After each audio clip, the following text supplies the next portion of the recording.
wanapatwa na hii kadhia ya kutapika au kualisha baada ya kula chumvi, baada ya kunywa maji ya chumvi.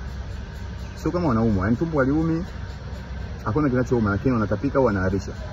Sikia, kwanza hiyo ni sign moja wapo ya kutoa tumbo lako ni chafu. Okay? Una inflamed gut. Tumbo lako linahitaji chumvi, mwili wako unahitaji chumvi. 75% ya maji ya mwili wa binadamu sio maji ya kawaida kama alivyokuambia wewe, just maji, ni maji ya chumvi. Na hakuna njia, mekanizmu yoyote ya wewe kuitoa sukari, ila una mekanizmu 4 zaidi ya 5 kutoa chumvi ambapo ikizidi. Lakini wao wanakuambia chumvi inasababisha pressure, kitu ambacho sio cha kweli. Nitakwambia kitu. Ukila sukari haitoki, never. Hakuna namna unaweza kutoa sukari, hakuna namna njia ya kutoa sukari na wanga, hakuna. Lakini ukila chumvi inatoka kwa njia ya mkojo, njia ya jasho. Hizo utaenda kualisha au utaenda kutapika. Lakini huwezi kumkuta mtu ametapika kwa sababu ya kula sukari. Huwezi kumkuta mtu ametapika kwa sababu ya kula wanga kama sio mgonjwa. Lakini chumvi, hata wewe mgonjwa uwe mzima, as long as ume excess, una tumbo chafu au umezilisha, basi utaitoa. Unataka kuna njia itaenda kuitoa. So kutapika sio problem, hiyo hali itapotea baada ya muda, lakini ndio upunguze ndogo, chumvi kidogo, uweke pinch. Wananyelewa vibaya. Unatakiwa uweke chumvi kidogo kwenye glass ya maji, unaweka chumvi kidogo.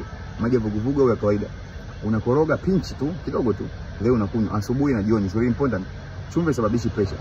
Yaani anakuambia chumvi inasababisha pressure ni kwa hivi. Kwa mfano umejikata and mtu amekwambia chumvi ni tiba, then ukaweka yale maumivu, ndio yale maumivu yanasababisha pressure. Lakini in fact chumvi ndio inakuponya pressure yako na chumvi ndio inaponya kidonda chako.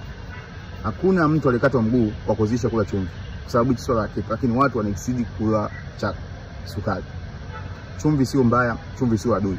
Chumvi ina njia kujitoa yenyewe kizidi. Kwa hiyo usiogope kula chumvi.